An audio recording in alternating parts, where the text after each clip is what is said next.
Seperti ini.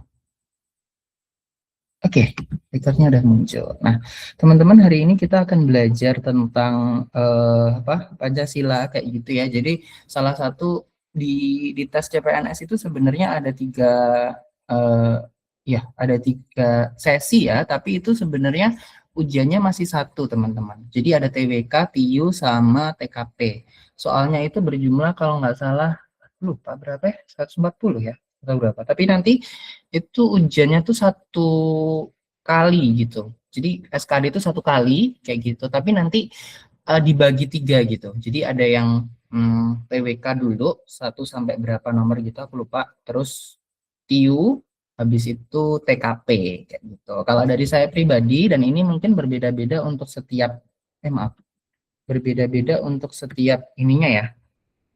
eh, Orang yang memberikan advice itu sebenarnya ada yang mengatakan bahwa oh mending TKP dulu gitu atau kerjain aja sesuai urutan gitu dari TWK, TIU, TKP gitu atau mungkin hitungannya dulu karena susah jadi TIU dulu gitu baru TWK, TKP. Kalau dari saya yang membuat saya lolos SKD di tahun 2021 waktu itu saya mengerjakan TKP-nya dulu teman-teman. Jadi TKP-nya dulu dikerjakan lalu eh TIU, maaf, TKP dulu, terus TWK baru TIU. TIU itu terakhir. Karena saya sadar juga kekuatan saya di TIU, jadi kayak TIU itu di terakhir aja gitu. TKP itu kenapa duluan? Karena kita benar salah pasti ada nilainya. Jadi TKP itu kerjain dulu karena pikiran kita masih fresh dan soalnya itu panjang-panjang gitu. Jadi kerjakan dulu TKP-nya, itu ada di nomor-nomor akhir gitu ya. Terus nanti TWK baru TIU. Nah, teman-teman kalau belum ada yang pernah, kalau ada yang belum pernah tes online CAT, dari Krojob sendiri dia punya tryout untuk SKD CPNS. Jadi nanti bisa tanya ke admin kalau pengen nyobain SKD CPNS-nya Krojobs. Kayak gitu ya, sistemnya udah CAT, jadi itu mirip sekali dengan CAT BKN, kayak gitu. Bisa pakai itu, jadi ada waktunya, terus nanti kayak ada urutannya, kayak gitu. Itu bisa dipakai, gitu.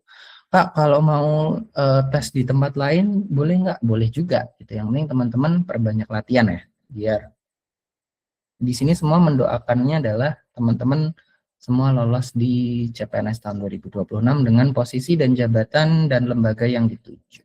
Amin. Kita belajar Pancasila dulu teman-teman untuk hari ini, TWK ya, sesi 1. Sebelum kita mulai, aku pengen kuis dulu nih, agar teman-teman juga pengen tahu nih kemampuan dan pemanasan dulu tentang materi Pancasila. Tidak memaksakan kehendak kepada orang lain itu merupakan pengamalan Pancasila sila keberapa, teman-teman? Boleh dong di chat di kolom komentar. Menurut teman-teman ini sila keberapa?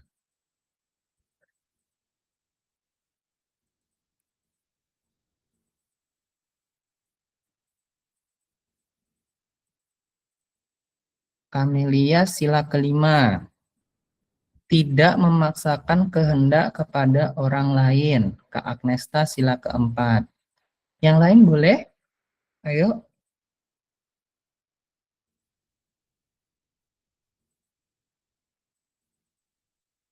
Cuma 2 orang nih yang hadir di sini. Yang lain kemana? Boleh, boleh. Ada perbedaan ya, ada yang 5, ada yang kedua. Kedua, kebanyakan 2 ya, sama 5.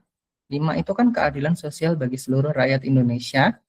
Kalau 4 itu kerakyatan yang dipimpin oleh hikmat kebijaksanaan dalam kemusyawaratan dan perwakilan. Sila kedua tuh kemanusiaan yang adil dan beradab. Kedua ya banyak ya. Kak Nuri, Kak Fensi sila kedua. Oke. Kira-kira ada yang bisa open mic nggak antara teman-teman yang jawab sila kedua ini alasannya apa? Aku pengen tahu dong. Kenapa tidak memaksakan kehendak kepada orang lain itu masuknya ke kemanusiaan yang adil dan beradab? Memaksakan kehendak. Atau mungkin boleh dong di kolom chat antara Kak Nabila, Kak Arfi, Kak Nuri, Kak Fancy, Kak Komalasari, sama Kak Yusinta.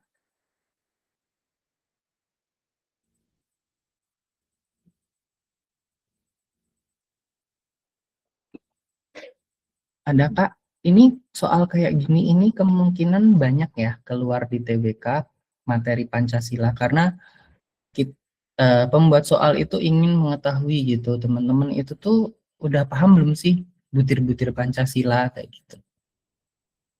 Jadi dia nggak ngomong dan ini mungkin akan lebih soalnya lebih HOTS lagi gitu ya dengan mungkin contoh kasus. Nah, bertentangan dengan sila keberapa, nah kayak gitu. Tapi ini yang lebih singkat gitu ya. Tidak memaksakan kehendak kepada orang lain itu sila keberapa? Ayo Kak, ada yang pengen berpendapat? Kenapa sila kedua? Nggak apa-apa ya, di sini nggak ada yang benar yang salah. Kita semua belajar.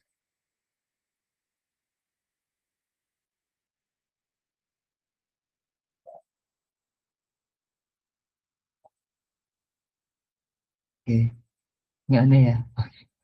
Nggak ada yang pengen bersuara? Oke, nggak apa-apa kalau gitu. Ya, jadi yang benar adalah sila ke... Oke, Kak Agnesna silakan. Thank you banget nih, udah jadi volunteer.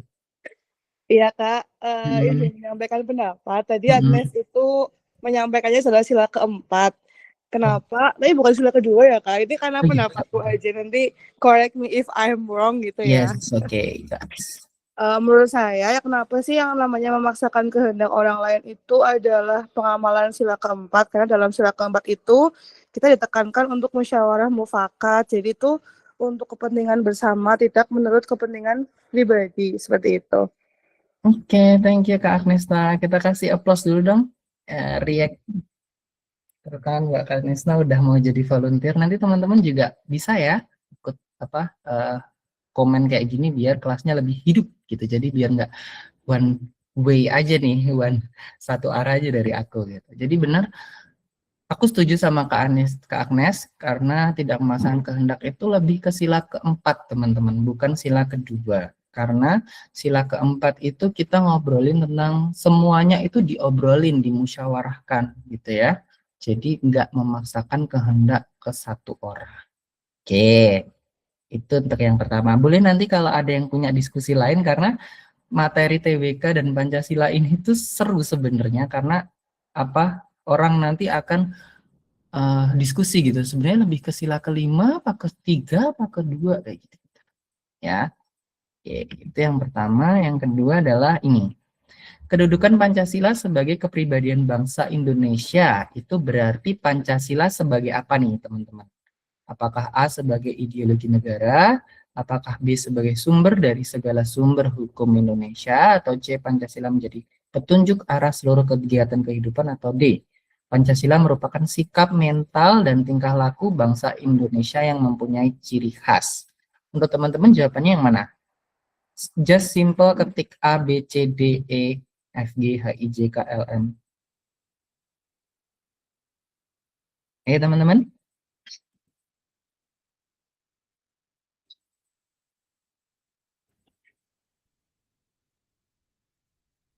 Kata kuncinya di sini boleh teman-teman pahami adalah ini ya, kepribadian bangsa Indonesia, kepribadian, behavior, itu apa?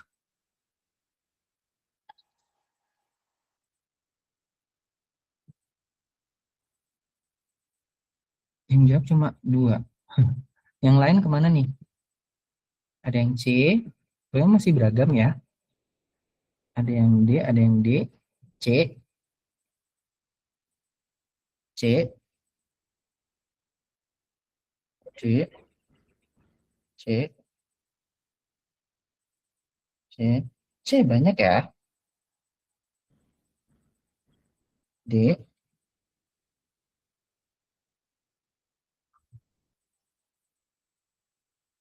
C, oke. Jadi untuk materi ini nanti akan juga saya sampaikan ya untuk materi apa aja sih kedudukan Pancasila gitu ada beberapa. Tapi kalau kita bicara tentang kepribadian ya teman-teman ya, behavior gitu ya, itu tuh lebih ke D teman-teman. Jadi Pancasila itu sebagai sikap mental dan tingkah laku.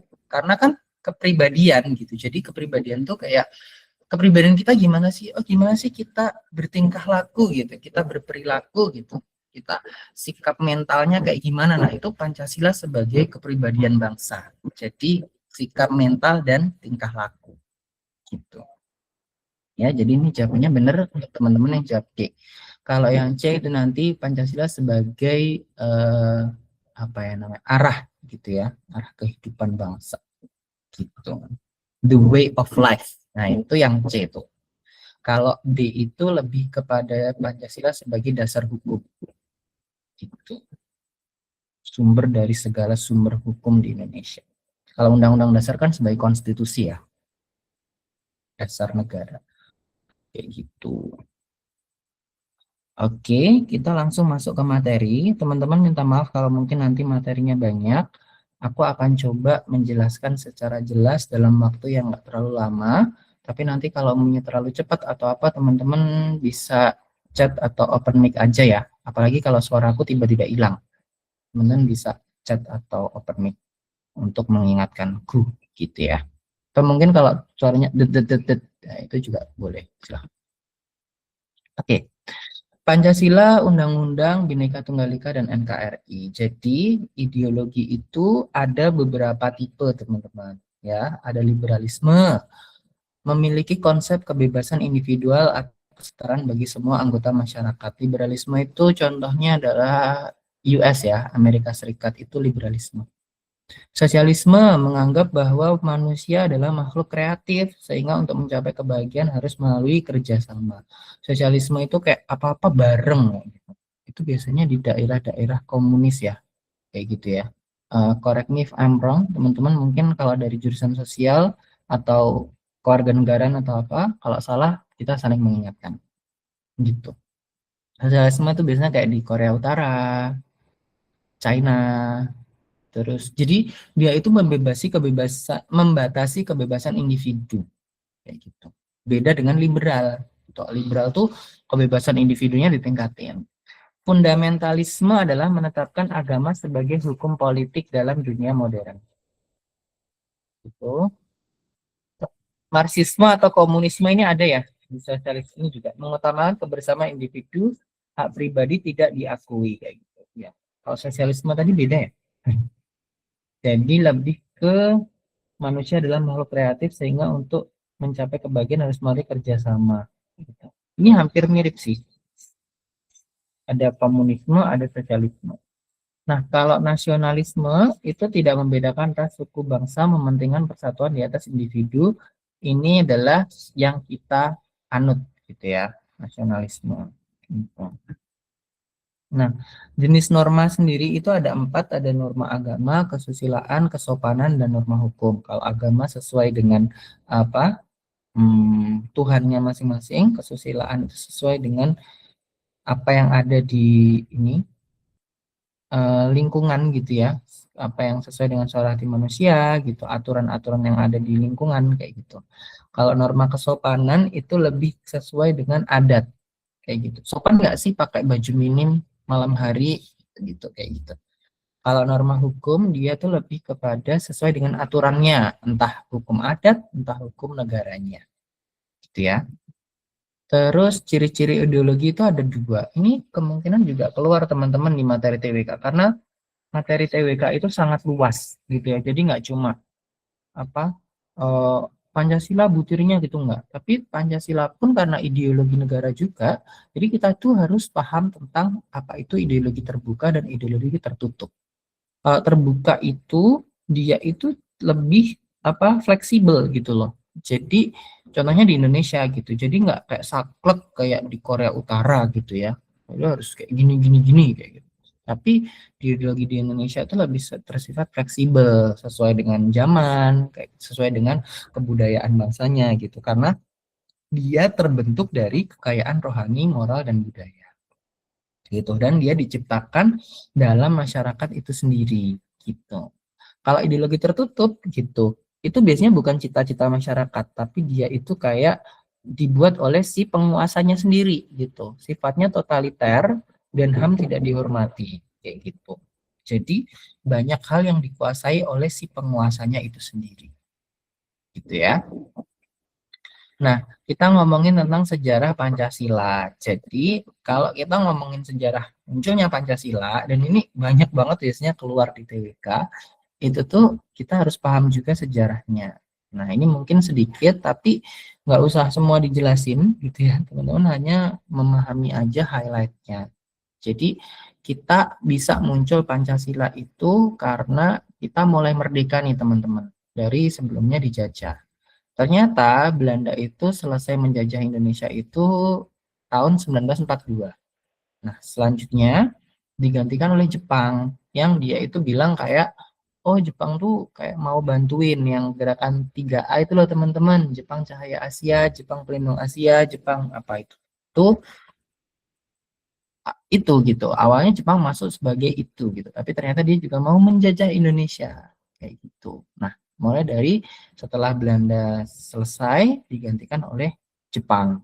Nah, setelah itu Jepang itu kayak memberi janji-janji kemerdekaan karena di tahun 1944 Jepang itu mulai kalah dari sekutu kayak gitu. Nah, jadi dia ngasih itu dari Perdana Menteri Kaiso, oke, saya akan memerdekakan Jepang tahun 94, maaf, pada tanggal 7 September dia kayak kasih janji kayak gitu. Tapi nggak dilakuin. Sampai 29 April 1945 itu masih aja Jepang itu ngasih janji gitu. Padahal dia udah kalah dari sekutu kayak gitu. Nah, nanti pengeboman Hiroshima Nagasaki mungkin juga muncul ya 6 sama 9 apa tuh? Agustus ya. Nah, itu teman-teman juga belajar itu gitu karena itu yang pengeboman itulah dari cikal bakal Indonesia ketika itu siapa ya? Sultan Syahrir kalau nggak salah, dia itu mendengar berita dari radio. Oh, Jepang tuh udah dibom atom ya kayak gitu. Nah, kenapa kita nggak merdeka gitu? Tapi pemimpin kita kan dibedakan menjadi dua ya, teman-teman ya. Ada yang kaum apa sih namanya? Kaum yang apa? Tua sama yang muda kayak gitu kan, ada dua dua apa kubu gitu ya pemerintahannya itu. Nah, yang tua itu kayak udahlah kita nunggu aja dari Jepang, kan Jepang udah ngasih janji gitu. Tapi yang muda enggak pokoknya harus sekarang gitu dilaporin kayak gitu. Jadinya ada perbedaan pendapat itu. Nah, padahal dari pemerintah Indonesia juga sudah mendesak nih ke pemerintahan Jepang untuk segera memerdekakan. Akhirnya pada tanggal 28 Mei 1945 itu Jepang tuh udah berusaha untuk melakukan atau apa ya intinya kayak memenuhi janjinya gitu dengan membuat BPUPKI. Jadi ayo kita bareng-bareng bikin apa namanya panitia gitu ya untuk mempersiapkan kemerdekaan ini. Badan Penyelidik Usaha-Usaha Persiapan Kemerdekaan Indonesia atau BPUPKI.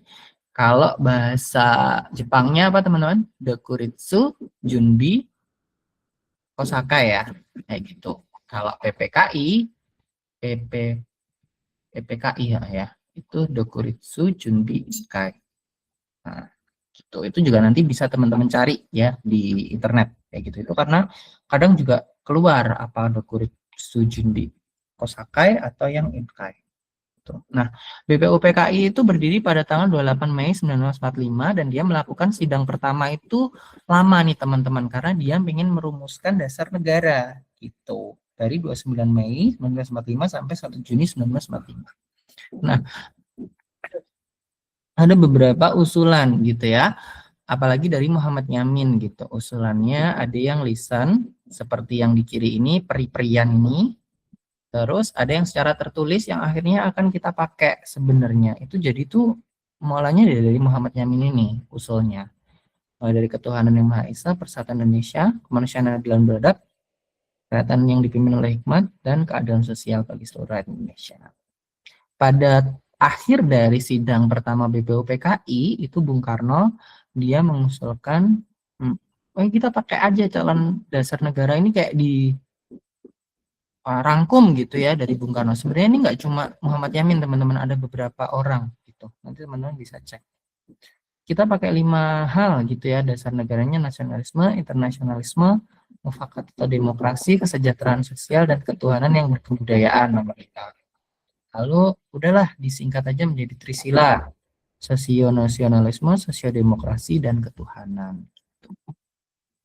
Nah, 1 Januari itu sudah selesai kayak gitu ya. Akhirnya pada 1 Juni itu 1 Juni ya. 1 Juni itu udah selesai rapat tadi yang sidang yang pertama, terus akhirnya dibentuklah panitia kecil gitu ya untuk merumuskan dasar negara.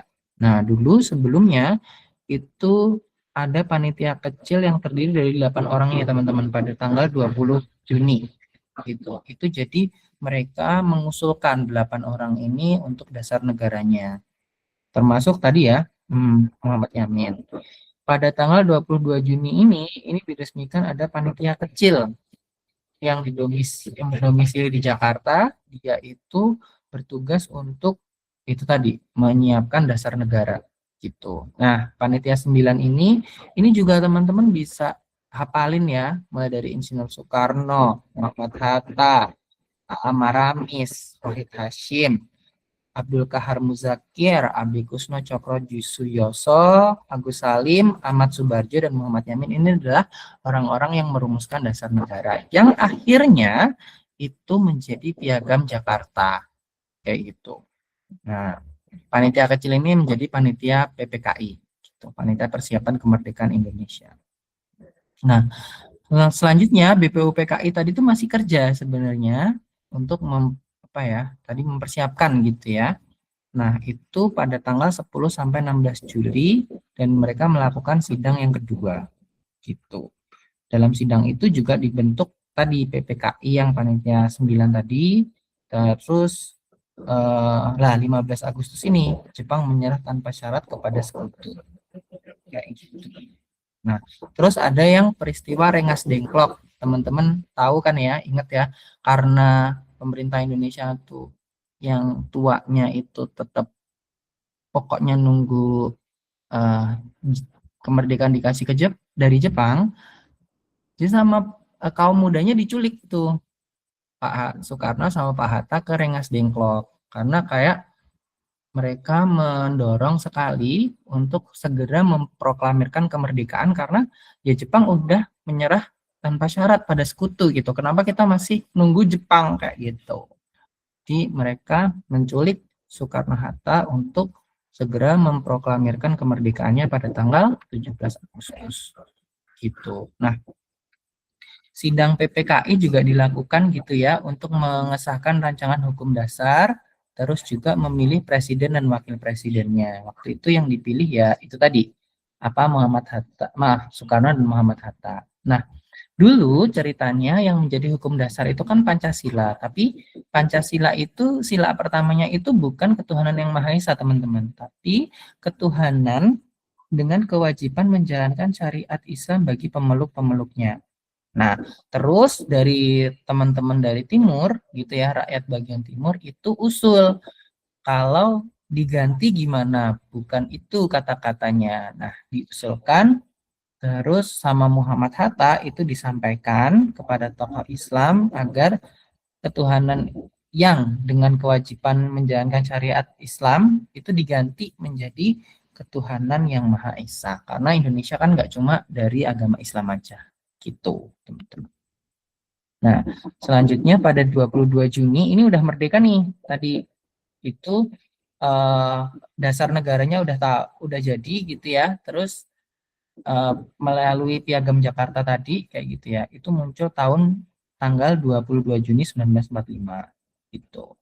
Terus rumusan kedua adalah pembukaan Undang-Undang Dasar 1945 tanggal 18 Agustus.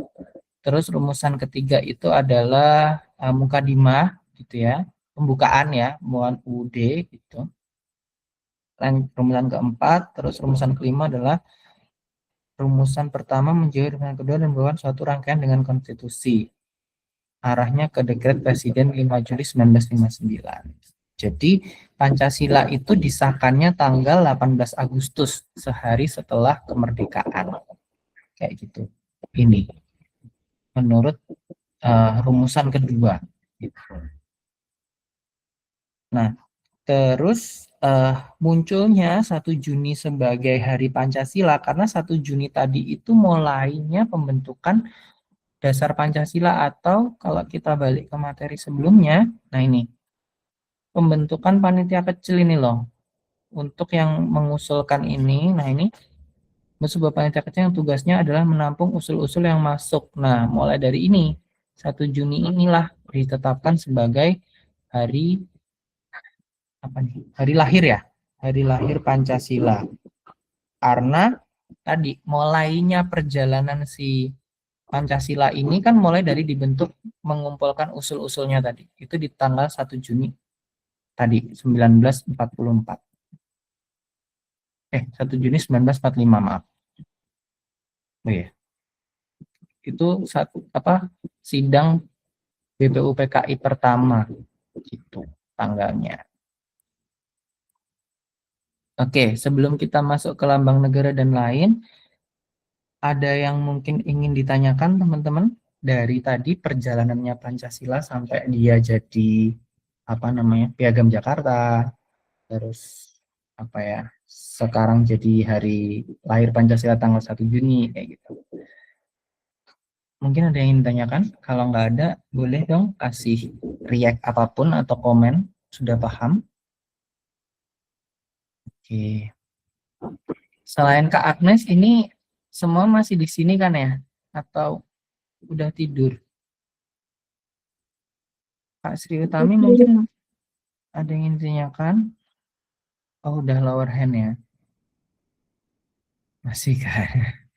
Oke. Mungkin dari penjelasan saya ada yang mau dikoreksi teman-teman? Ada yang mau didiskusikan?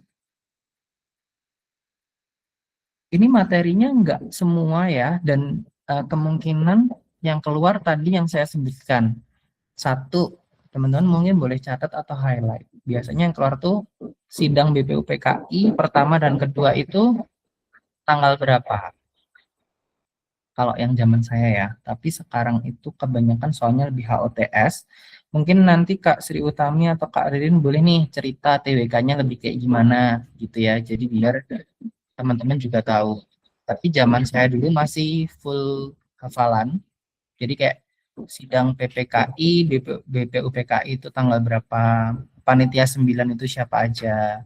Terus tadi yang mengusulkan perubahan sila 1 siapa, kayak gitu. Terus apa lagi ya? Peristiwa Rengas Dengklok, terus Jepang menyerah tanpa syarat pada sekutu itu sampai kayak bom atom Hiroshima Nagasaki tanggal berapa kayak gitu. Ya itu pokoknya eh, sejarah tuh banyak banget dan itu kayak sampai BPUPKI itu apa sih? Dokuritsu Junbi Kosakai atau Dokuritsu Junbi Inkai, nah kayak gitu tuh ada juga pertanyaan itu. Jadi random teman-teman TWK tuh. Jadi kita kasih semuanya biar Kak, maaf apakah nanti boleh share PPT-nya untuk dibaca. Nah, ini sambil aku nanya, teman-teman udah dapat email belum dari Projobs? Di situ sebenarnya Sudah, gimana Kak? sudah Kak, sudah dapat Nah, email. itu sebenarnya cara teman-teman untuk mengakses materi. Jadi teman-teman masuk ke Moodle, terus teman-teman nanti tuh kayak apa login pakai emailnya teman-teman gitu. Nah, nanti kalau udah teman-teman nanti bisa apa ya akses materinya di sana. Passwordnya itu Projobs Pager 1. Nah, untuk akses materi dan Moodle ini terbatas buat teman-teman yang udah daftar. Kalau teman-teman belum daftar, kita nggak bisa masukin email teman-teman ke akun kita, jadi teman-teman nggak bisa akses materinya. Ataupun Kak Desi nanti juga secara bertahap record video hari ini kita share ke YouTube-nya Projobs. Jadi nanti bisa dilihat ulang. Gitu ya. Teman-teman ada yang udah berhasil masuk Moodle-nya LMS kita Projobs, boleh kasih jempol. Kalau belum boleh kasih jempol ke bawah atau thumbs down. Kak Andri udah bisa. Berarti aman ya.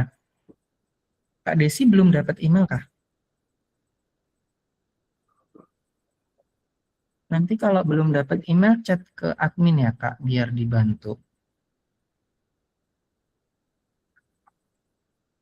Oke, semoga semua udah paham ya, dan juga udah tahu cara akses materinya. Aku izin lanjut ya. Ntar ngecas dulu.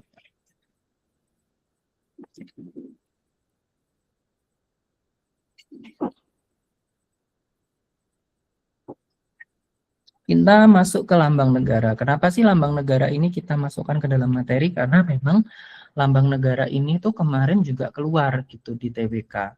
Nah, lambang negara kita itu kan sebenarnya Garuda ya, semboyannya Bhinneka Tunggal Ika. Jadi jangan jawab lambang negaranya Bhinneka Tunggal Ika. Ini semboyan. Berbeda-beda tetapi tetap satu jua.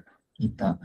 Lambang ini dirancang oleh Sultan Hamid II dari Pontianak, kemudian disempurnakan oleh Presiden Soekarno dan diresmikan pemakaiannya sebagai lambang negara pertama kali pada sidang Kabinet Republik Indonesia Serikat tanggal 11 Februari 1950. Lambang negara sendiri diatur pada PP nomor 43 tahun 1958. Jadi kalau nanti ada yang nanya, teman-teman, lambang ini dibuat siapa?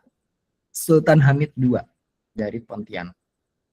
Nah, ada juga sejarahnya Garuda Pancasila ini sebagai lambangnya. Nah, dulu ini yang awal ini mungkin nggak usah ya, tapi intinya adalah kedaulatan itu kan sebenarnya dibagi menjadi dua, teman-teman. Kedaulatan suatu negara itu ada namanya de facto sama de jure. De facto itu sesuai faktanya tuh kayak kapan benar-benar berdaulat tuh kapan, faktanya tuh kapan gitu. Sama de jure ketika minimal 3 negara atau berapa gitu dia benar-benar mengakui kedaulatan si negara itu. Jadi ketika Presiden Soekarno sama Soekarno dan Hatta itu memproklamirkan kemerdekaan, ya ya udah gitu. Lo mau merdeka ya monggo gitu, tapi itu secara de facto gitu. Kalau di jurenya gitu ya, di jurenya itu kayak ya kapan nih gitu negara-negara dia mengakui kayak gitu. Itu de jure kayak gitu. Nah, pengakuan kedaulatan Indonesia oleh Belanda itu melalui KMB, Konferensi Meja Bundar, itu baru pada tahun 1949, yang mana ini berarti udah 4 tahun ya setelah merdeka. Gitu. Nah, akhirnya pada saat itu adalah konstitusi kita masih RIS. Nah, ini teman-teman juga belajar ya, konstitusi Indonesia itu ada macam-macam loh. Dari yang namanya Republik, apa ya pertama itu? Terus dia kayak berubah menjadi RIS, terus dia berubah lagi akhirnya terakhir RIS, Republik Indonesia gitu.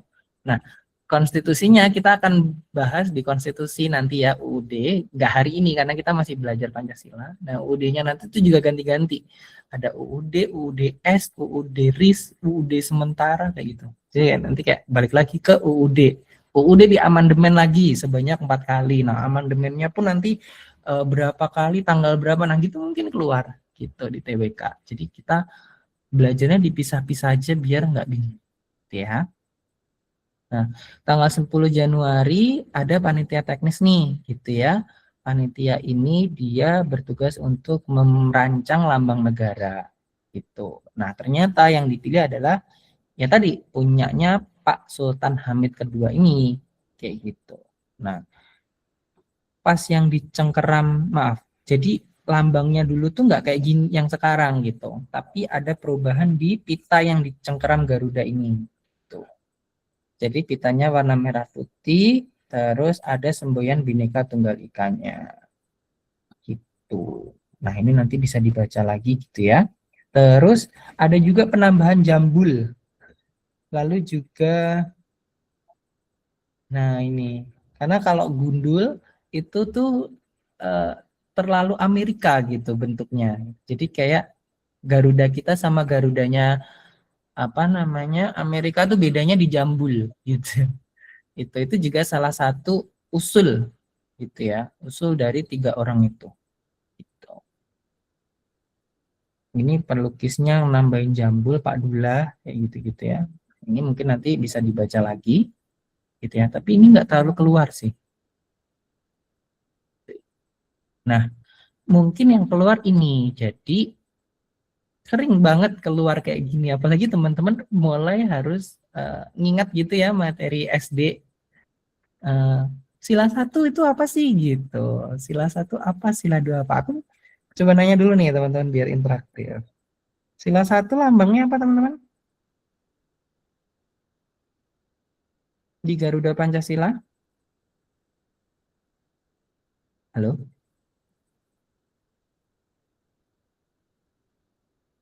Sila pertama. Gambarnya apa teman-teman? Ingat nggak? Di Garuda Pancasila?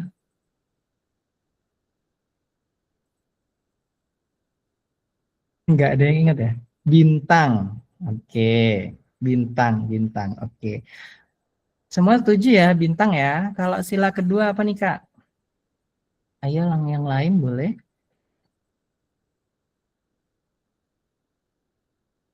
Dua rantai. Ini nggak searching di Google kan ya? Ini jawaban hafal kan ya? Oke. Sila ketiga, Kak, apa?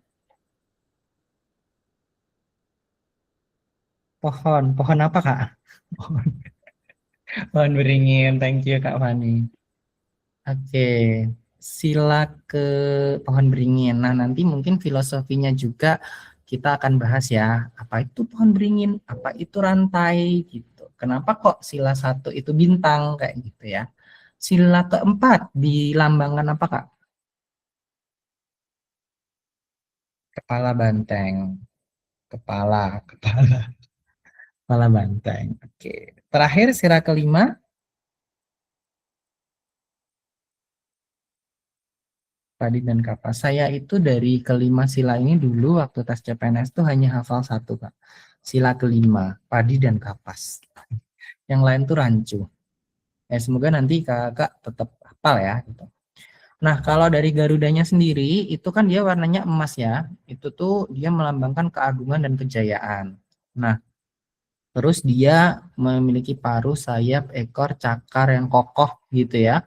Itu melambangkan kekuatan dan tenaga pembangunan. Jumlah bulunya sendiri itu disesuaikan dengan hari proklamasi. Kalau di bulu pada sayap itu paling banyak ya 17 helai. Nanti bisa dihitung kalau punya Garuda di rumah. 17 helai itu sayap tanggalnya. 8 itu bulannya itu pada ekor. 8 helai bulu pada ekor. 19 itu pada di bagian bawah perisai atau pada pangkal ekor. Nah, itu ada 19. Terus di leher ada 45. Itu. Jadi bulunya paling banyak di leher. Itu ya. Jadi 17 di sayap, 8 di ekor, 19 pangkal ekor, naik lagi paling banyak 45 di leher. Ini mungkin juga keluar, Kak, kalau soalnya hafalan karena kadang ada soal iseng kayak gini. Jadi dulu tuh ada teman-teman yang ikut les di Crowdjobs itu tuh ada dua, yang satu full HOTS, yang satu full hafalan. Jadi kenanya yang kayak gini-gini kalau full hafalan, tapi kalau HOTS tuh kenanya kayak penalaran gitu ya, sila-sila gitu kebanyakan. Sila ini melambangkan ini gitu. Terus kasus ini nanti silanya kayak gimana gitu. Nah, perisai tadi tameng gitu ya. Dia itu melambangkan perjuangan, pertahanan dan perlindungan diri. Di tengah perisai terdapat garis hitam tebal yang melukiskan garis khatulistiwa gitu ya. Warna dasar pada ruang perisai itu merah putih gitu ya. Dan bagian tengahnya berwarna hitam. Pada perisai terdapat 5 buah ruang yang mewujudkan dasar negara Pancasila. Nah, kenapa sih lambangnya bintang gitu ya di sila pertama? Itu menunjukkan kan sila pertama ketuhanan yang Maha Esa ya. Itu menerangi dan memberi cahaya bagi bangsa dan negara karena dia ini ya ketuhanan gitu ya. Nah, jadi harapannya kalau Tuhannya itu satu gitu ya, jadi dia bisa menerangi dan memberi cahaya bagi bangsa dan negara walaupun agamanya masing-masing gitu. Tapi Tuhannya satu. Kayak lagu kan ya. Nomor dua, sila kedua itu adalah lambang rantai. Kalau kita tahu rantai itu kan dia kuat ya dan terhubung satu sama lain. Makanya dia melambangkan kemanusiaan yang adil dan beradab gitu. Jadi dia melambangkan perempuan yang rantai bulat dan rantai persegi melambangkan laki-laki. Harus bersatu padu agar bisa menjadi kuat seperti rantai, mana kemanusiaan yang adil dan beradab. Pohon beringin itu sila ketiga yaitu Persatuan Indonesia, gitu ya. Pohon beringin merupakan pohon yang besar, memiliki ranting luas dan memiliki akar yang sangat kuat. Nah, ini adalah menunjukkan keragaman suku dan bangsa Indonesia. Tapi pohon beringin itu kan pohon yang tipenya kuat ya, teman-teman ya. Jadi walau gimana sih caranya pohon itu kuat? Karena tadi akarnya itu kemana-mana kayak gitu. Jadi dia tuh nggak mudah tumbang kayak gitu. Dan badannya juga besar gitu kan ya. Nah, itu menunjukkan bahwa bangsa Indonesia ini tuh macam-macam, tapi bangsa yang besar gitu, kuat. Makanya menunjukkan persatuan Indonesia pakai pohon gitu. Kalau kemanusiaan tadi pakai rantai kayak gitu ya. Keempat adalah kepala banteng, kerakyatan yang dipimpin oleh hikmat kebijaksanaan dalam permusyawaratan perwakilan. Kenapa sih kok banteng gitu ya? Banteng merupakan hewan yang memiliki jiwa sosial yang tinggi dan suka berkumpul. Nah, itu loh teman-teman, kenapa kok kepala banteng? Artinya kita harus rajin bermusyawarah dalam menyelesaikan suatu masalah dan dalam mengambil keputusan. Seperti itu. Yang kelima adalah lambang padi dan kapas. Nah, karena keadilan kan, keadilan bagi seluruh rakyat Indonesia. Karena padi sama kapas itu adalah komoditas yang ada di Indonesia. Gitu. Kebutuhan dasar, kalau padi kan pangan, kapas itu papan. Maaf, sandang. Gitu. Karena baju kan, kapas itu untuk membuat baju. Gitu. Jadi keadilan sosial bagi seluruh rakyat Indonesia. Ini boleh dihafalin teman-teman. Kita bertuliskan semboyan Bhinneka Tunggal Ika itu berasal dari kitab Sutasoma ya, karangan Empu Tantular. Gitu. Bhinneka itu beraneka ragam, berbeda-beda, tunggal itu satu, ika itu. Jadi Bhinneka Tunggal Ika. Berarti berbeda-beda tapi tetap satu jua. Gitu. Beraneka satu itu. Nah, gitu ya. Butir-butir Pancasila. Nah, ini tadi yang ada di kuis pertama ya. Jadi kalau ketuhanan yang Maha Esa itu butirnya sebenarnya ada banyak banget teman-teman. Tapi ini ringkasan yang lebih umum ya. Gitu. Jadi ketuhanan yang Maha Esa itu adalah bangsa Indonesia menyatakan kepercayaannya dan ketakwaannya terhadap Tuhan yang Maha Esa. Meskipun kepercayaan dan agamanya itu masing-masing, tapi Tuhannya satu. Gitu ya. Nah, manusia Indonesia percaya dan takwa terhadap Tuhan yang Maha Esa sesuai dengan agama dan kepercayaannya masing-masing menurut dasar kemanusiaan yang adil dan beradab. Nah, kalau ada orang ateis teman-teman yang nggak percaya Tuhan, berarti dia menyalahi sila pertama, yaitu ketuhanan yang Maha Esa. Karena Tuhan itu ada dan kita percaya itu, kalau kita percaya Pancasila. Gitu. Kan tadi Pancasila nanti ada tuh materi kedudukan Pancasila, termasuk the way of life, cara hidup, berperilaku, sikap mental gitu. Jadi kita harus percaya adanya Tuhan gitu. Terus yang kedua, kemanusiaan yang adil dan beradab gitu ya, mengakui dan memperlakukan manusia sesuai dengan harkat dan martabatnya sebagai makhluk Tuhan yang Maha Esa. Ini kadang teman-teman yang nanti rancu kalau muncul soal kayak gini, karena saya juga.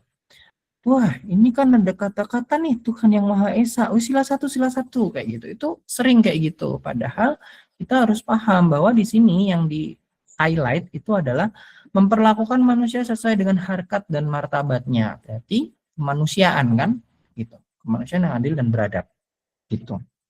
Terus ini sila 2 itu emang sering rancu nih. Mengakui persamaan derajat, persamaan hak dan kewajiban asasi setiap manusia. Kadang asasinya ini nggak ada teman-teman. Menghargai persamaan derajat, persamaan hak dan kewajiban apa gitu. Sila kelima gitu, karena keadilan sosial gitu. Nah, ini juga salah karena ternyata mengakui persamaan derajat, persamaan hak dan kewajiban asasi setiap manusia tanpa membeda-bedakan suku, keturunan, agama, kepercayaan, jenis kelamin, kedudukan sosial, warna kulit dan sebagainya itu sila kedua. Jadi inilah yang banyak membuat rancu pada butir-butir Pancasila, yang mana sila kedua, yang mana sila ke-1, yang mana sila kelima gitu. Karena ya ini tadi, kalau kita ngomongin tentang harkat martabat, hak asasi, kedudukan gitu ya, persamaan hak kewajiban, persamaan derajat itu lebih ke sila kedua gitu.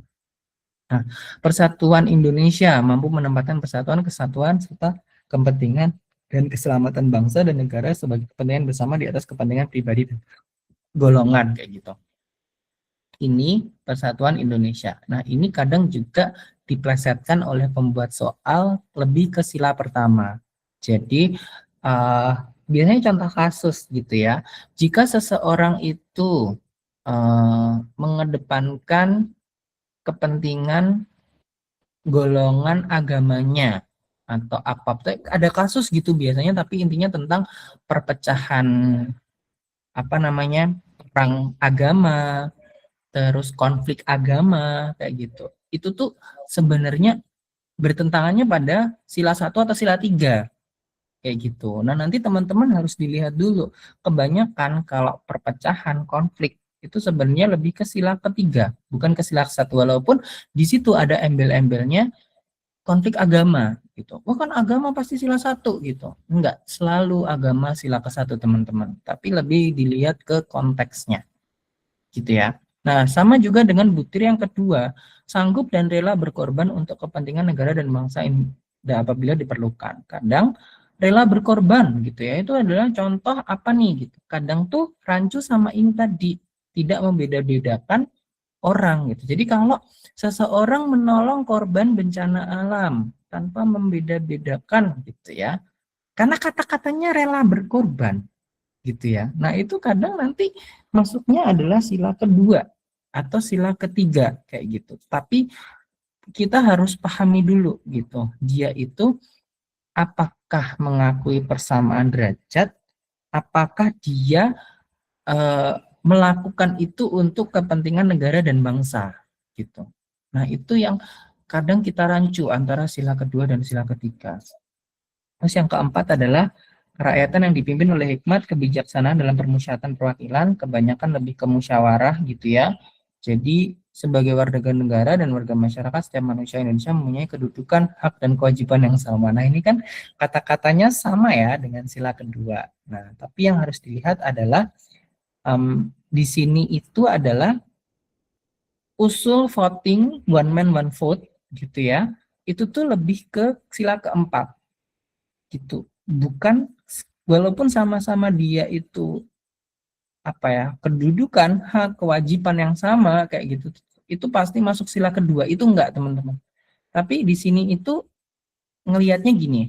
Kalau sila kedua itu tuh kayak kita mengorangkan orang tanpa melihat backgroundnya gitu. Tapi kita sendiri dianggap sebagai orang yang punya suara atau kita sebagai orang yang memiliki hak kewajiban itu sila keempat gitu. Jadi ngelihatnya bedanya tuh di situ. Kayak kita bersikap terhadap orang lain tidak membeda-bedakan itu sila kedua gitu ya. Tapi kalau kita sendiri yang melakukan usul, kita melakukan vote, kita milih kayak gitu tuh. Terus kita juga apa ya namanya? Apa ya contoh kasusnya boleh teman-teman share kalau ada gitu. Apalagi tadi kalau Kak siapa tadi yang udah tes mungkin ada soal kayak gini bisa di-share gitu ya. Nah, itu intinya kalau kita sendiri melihat kita sebagai warga negara yang memiliki kedudukan dan hak kewajiban yang sama, itu kayak bela negara contohnya teman-teman. Jadi kayak kita melakukan bela negara kayak gitu ya. Itu tuh sila keberapa kayak gitu. Kalau kita melihatnya adalah itu sebagai kewajiban kita gitu ya untuk membela itu berarti sila keempat. Tapi kalau kita melakukan itu sebagai apa ya untuk membela bangsa dan negara kita, kepentingan bangsa dan negara gitu ya, kita itu berarti sila ketiga kayak gitu. Jadi kayak wajib militer, nggak ada wajib militer di kita, bela negara intinya. Itu bisa masuk sila keempat, bisa masuk sila ketiga gitu. Tidak boleh memaksakan kehendak kepada orang lain, itu juga sila keempat. Tadi rancu juga ya pada sila kedua gitu. 5. Keadilan sosial bagi seluruh rakyat Indonesia itu mengembangkan perbuatan yang luhur yang mencerminkan sikap dan suasana kekeluargaan, kegotong royongan. Mengembangkan sikap adil terhadap sesama. Kadang tuh ada soal yang ini, mencintai produk dalam negeri. Itu tuh masuk ke butir Pancasila sila keberapa? Itu tuh ada. Tidak membeli barang-barang dari luar negeri. Nah, gitu tuh masuk. Itu contoh kasus dan itu tuh masuk ke berapa nih gitu ya. Berarti kebanyakan kalau kayak gitu sebenarnya sila kelima. Gitu. Sikap dan suasana kekeluargaan gotong royongan. Mengembangkan sikap adil terhadap sesama. Mengembangkan sikap dan suasana kekeluargaan dan kegotong royongan. Karena kita membantu untuk apa ya namanya. Kadang kan rancu ya sama sanggup dan rela berkorban untuk kepentingan negara kayak gitu. Tapi kalau nggak salah itu tuh jawabannya sila kelima karena yang ini tadi keadilan sosial bagi seluruh rakyat Indonesia karena kita itu kayak ini mengembangkan perbuatan yang luhur yang mencerminkan sikap dan suasana kekeluargaan dan gotong royong. Jadi gotong royong untuk membantu satu sama lain meningkatkan apa ya, produksi dalam negeri kayak gitu loh. Jadi lebih karena dia juga menggerakkan ekonomi. Kebanyakan ekonomi itu masuknya ke sila kelima. Kalau undang-undangnya masuknya ke sila ke pasal 33 kayak gitu. Jadi apa ya? Kadang ada kasus-kasus kayak gitu teman-teman. Nanti kita bisa diskusikan gitu ya untuk produk dalam beli produk dalam negeri. Karena kemarin tuh ada yang dapat soal itu. Itu lebih kemana nih kayak gitu? Atau tadi bela negara itu masuknya lebih kemana? Terus konflik agama kayak gitu itu masuknya kemana gitu? Aku coba cek dulu ya, karena aku nggak bisa ngelihat teman-teman. Mungkin ada yang bertanya, nggak ada ya? Padi, oh, berarti nggak ada, aman ya. Ini materinya kurang 2 slide, jadi kita lanjutkan dulu aja sebelum latihan soal bersama. 3 slide yang definisi Pancasila itu dari bahasa Sanskerta. Panca itu 5, sila itu dasar, 5 dasar gitu ya, dari bahasa Sanskerta. Nilai dalam Pancasila itu ada 3, nilai dasar, instrumental, dan praksis. Kalau kita ngomongin tentang dasar, ya berarti nilai-nilai dasarnya. Dasar ketuhanan, kemanusiaan, persatuan, kerakyatan, dan keadilan. Kalau instrumental itu kan instrumen itu kan alat gitu ya. Gitu. Jadi dia itu adalah pedoman dari pelaksanaan nilai-nilai dasar tadi. Gitu. Contohnya nilai yang terkandung dalam undang-undang. Karena undang-undang itu kan kalau dasarnya kan Pancasila, nah undang-undang itu kayak pelaksanaannya gitu. Nah, nilai praksis itu adalah penjelasan lebih lanjut dari nilai instrumental dalam kehidupan yang lebih nyata. Nah, terus ada lagi asal-usul Pancasila ini juga beberapa kali ada yang menemukan soal ini. Kausa materialis, jadi asal mula bahannya itu dari kebudayaan kita sendiri teman-teman, Pancasila itu. Nah, kausa formalis, kalau materialis tadi material itu bahan, formalis itu form, materialis tadi bahan gitu ya, bahan. Oh, asal mula bahan, kausa itu kan asal ya, asal mula atau penyebab gitu ya. Kausa materialis berarti asal mula penyebab materialis itu bahannya dari mana? Oh, dari kebudayaan bangsa Indonesia sendiri. Kalau kausa formalis, form berarti bentuknya. Bentuknya itu rumusannya sebagaimana terdapat pada pembukaan Undang-Undang Dasar 1945 gitu ya. Jadi BUPKI tadi yang membentuk atau merumuskan dasar Pancasila kayak gitu. Kausa efisien, jadi asal mula karyanya gitu ya. Karyanya itu adalah dibentuk tadi dari usul-usulnya tadi gitu ya. Asal mula karya dalam hal ini adalah PPKI gitu. Terus finalis, namanya final kan akhir tujuan ya. Asal mula tujuannya itu adalah tujuan dari perumusan dan pembahasan Pancasila, yakni hendak dijadikan sebagai dasar negara gitu ya. Gitu. Jadi ada 4 asal usulnya: materialis itu bahan, formalis itu bentuk, efisiensi itu karya, finalis itu tujuannya.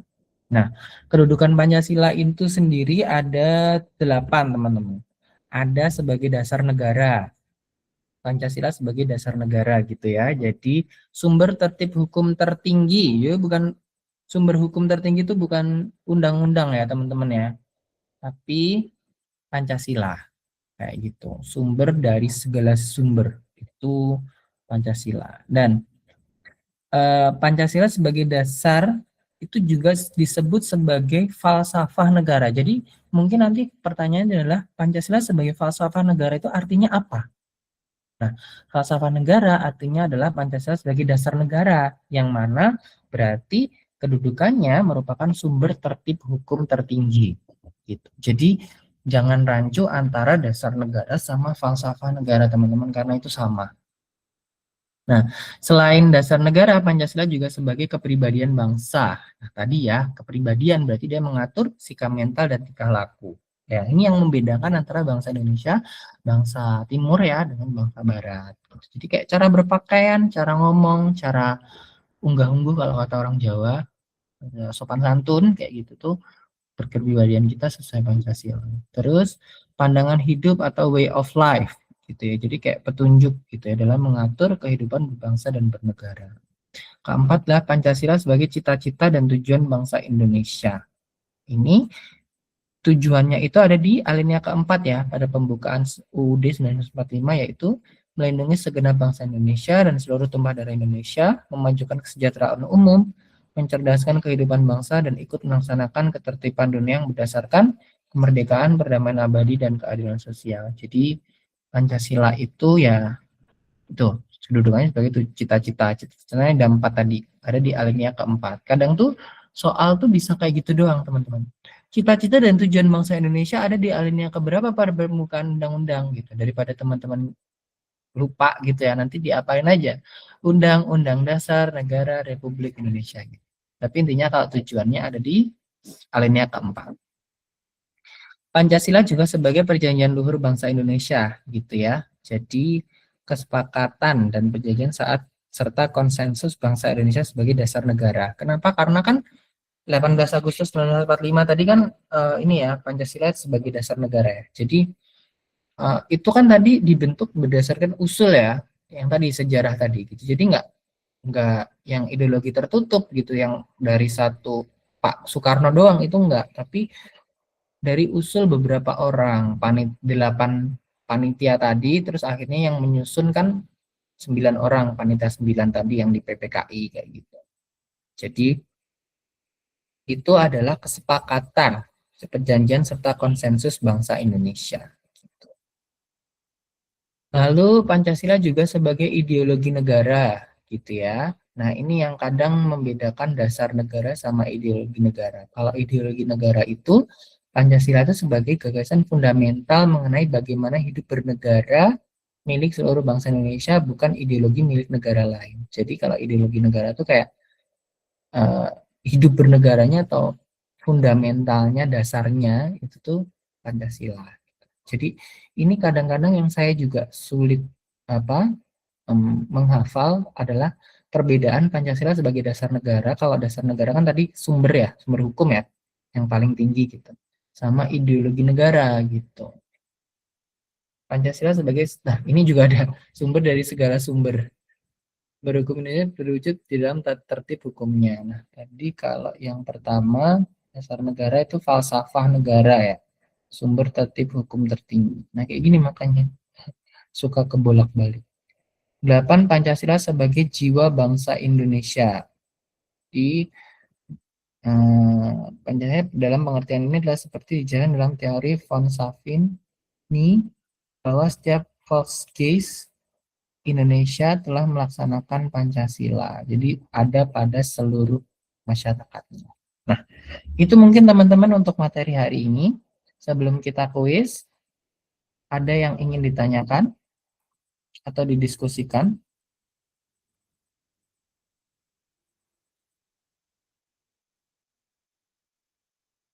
Aman, teman-teman?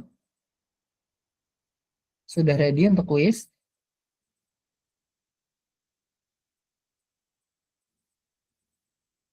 Oke, nanti kuisnya masih dalam bentuk PPT, ada 15 soal. Nanti teman-teman ini aja ya, apa namanya, boleh screen cap, boleh teman-teman jawab. Nanti aku timer gitu, kalau bisa satu soal 1 menit. Nanti teman-teman tulis aja sendiri di HP atau di kertas atau di mana. Nanti kita koreksi bareng-bareng gitu ya. Nomor 1 jawabannya apa, nomor 2 jawabannya apa, kayak gitu ya. Oke, sudah siap teman-teman? Kalau udah siap, aku pengen apa ya? Kasih emot love dong. Oke, nah kalau udah, ini yang masih berapa orang nih? Oke, udah pada siap ya. Semoga materinya tadi bisa diserap dengan baik sehingga pas kuis teman-teman bisa lancar.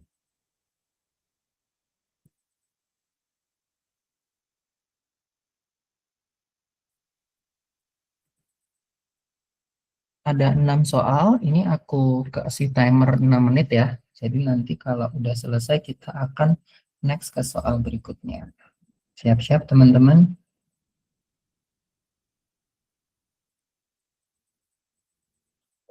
Set timer dulu.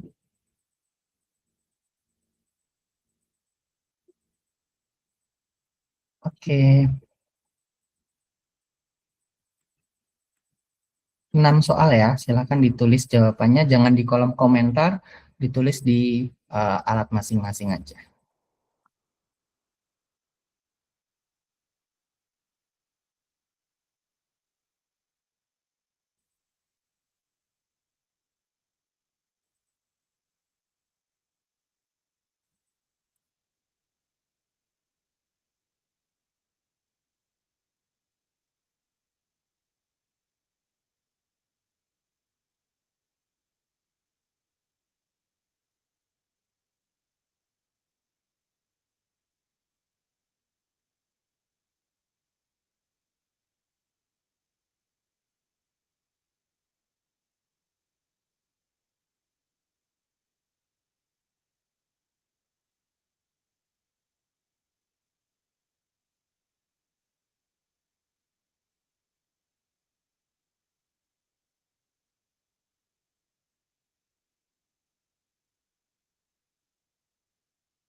Oke teman-teman, untuk sesi yang ini sudah selesai. Kita akan contoh soal selanjutnya ya, nomor 7 sampai nomor 12, sekitar 5 menit.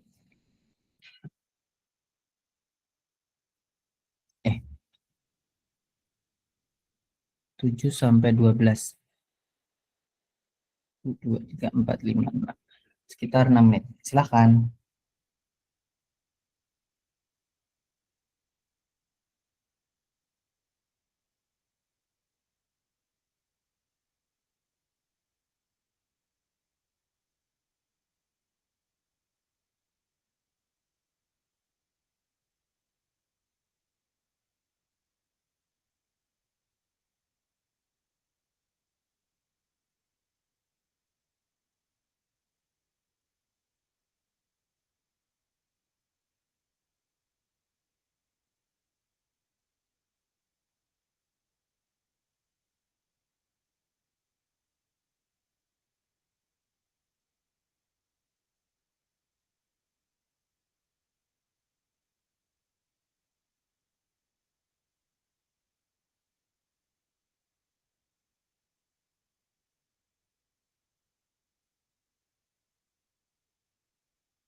Oke, teman-teman, kita akan ke soal selanjutnya ya. Silakan 3 menit.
Oke, teman-teman udah selesai semua ya. Kita coba bahas bareng-bareng.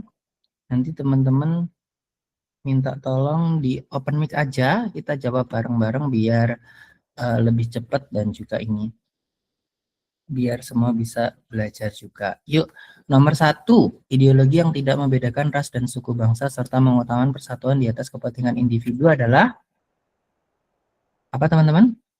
A, B, C, atau D? Saya soalnya nggak bisa lihat kolom chat.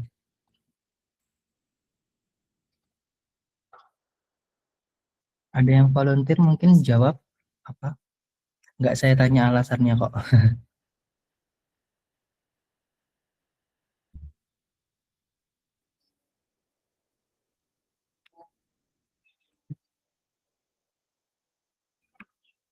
Soal nomor 6 udah ada jawabannya. Oke, nggak apa-apa lah Kak ya. Kak, apa nomor 1? C, Kak.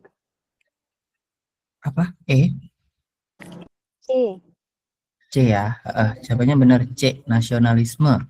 Karena ya, yang tidak membedakan ras suku itu nasionalisme. Yang nomor 2, nilai persatuan dan kesatuan yang tercermin dalam Pancasila dan NKRI sejalan dengan ideologi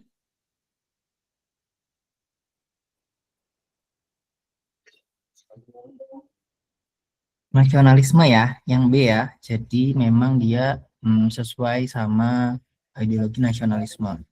Nomor 3, contoh perilaku yang sesuai dengan norma kesopanan adalah Sopan berarti C. C. Kak. ya. Nah gitu teman-teman, asik. Nomor 4, norma yang pelanggarannya ini tak nanti. Aduh. Norma yang pelanggarannya menimbulkan rasa bersalah atau penyesalan dalam diri disebut norma Kesusilaan. Kesusilaan. norma kesusilaan ya. Nomor 5, sidang pertama BPUPKI tadi tanggal berapa? 29 Mei sampai 1 Mei Juni sampai 1 Juni. 1945. Ya, benar. Jangan salah yang A ya. Oke. Nomor 6, tokoh yang mengusulkan dasar negara. Udah dijawabannya? C. C.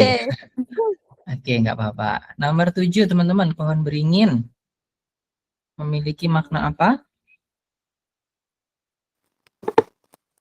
A. Kekuatan militer. Pohon beringin? Keanekaragaman suku dan bangsa yang Iya, bersatu. benar. C, Kak. Benar yang C ya, bukan yang kekuatan militer ya, tapi keragaman suku. Tadi kan pohon beringin tuh akarnya kuat dan besar kan, banyak rantingnya juga. Itu kena keanekaragaman suku bangsa yang bersatu. 8. Arti lambang kepala banteng apa teman-teman? C. Musyawarah dalam pengambilan keputusan. Tapi mungkin nanti soalnya nggak ada sila keempat teman-teman. Jadi teman-teman harus hafal, oh kepala banteng. Diingat-ingat tadi banteng kan dia simbol hewan yang suka berkumpul ya. Berarti dia musyawarah, apa namanya, bersatu, bermufakat kayak gitu. 9. Kedudukan Pancasila sebagai pandangan hidup berarti apa? C, Kak. Pancasila menjadi petunjuk arah seluruh kegiatan kehidupan. Ya, benar. Jadi kalau way of life atau pandangan hidup itu lebih kecil ya, petunjuk arah. 10. Salah satu tujuan bangsa Indonesia sebagaimana tercantum dalam pembukaan alinea keempat adalah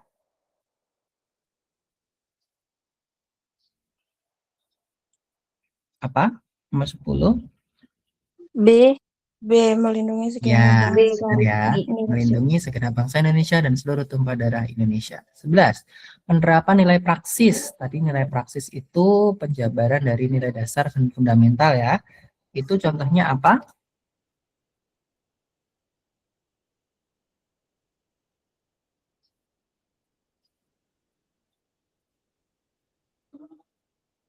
Apa teman-teman nomor 11? Nggak apa-apa salah.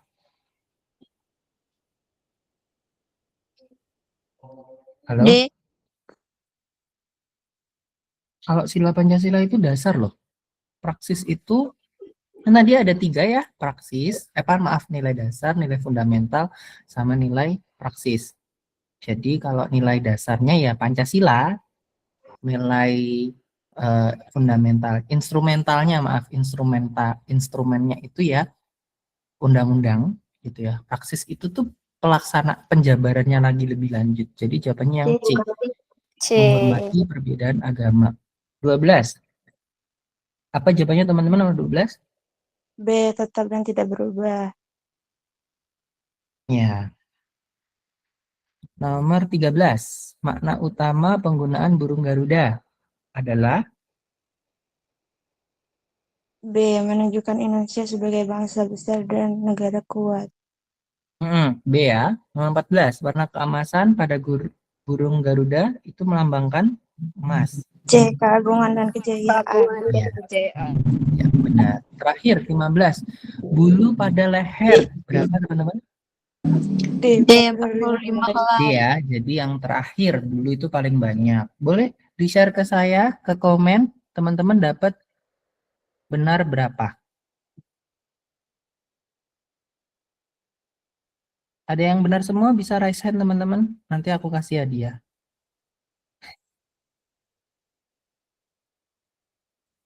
Nggak ada. Rata-rata berapa? Ketik aja di kolom komentar atau open mic teman-teman. Benar berapa?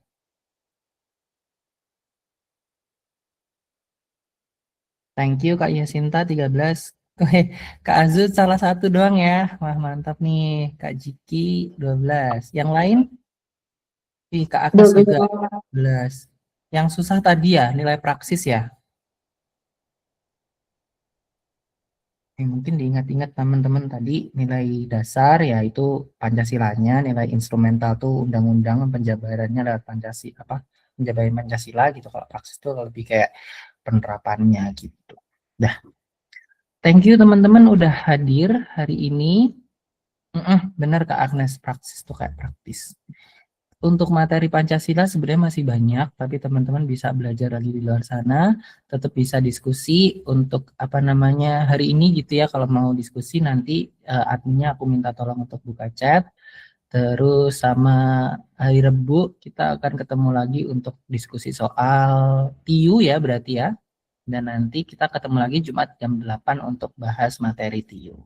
Terima kasih teman-teman yang udah hadir. Saya akhiri. Wassalamualaikum warahmatullahi wabarakatuh. Semoga bermanfaat. Sampai jumpa lagi. Terima kasih, Kak.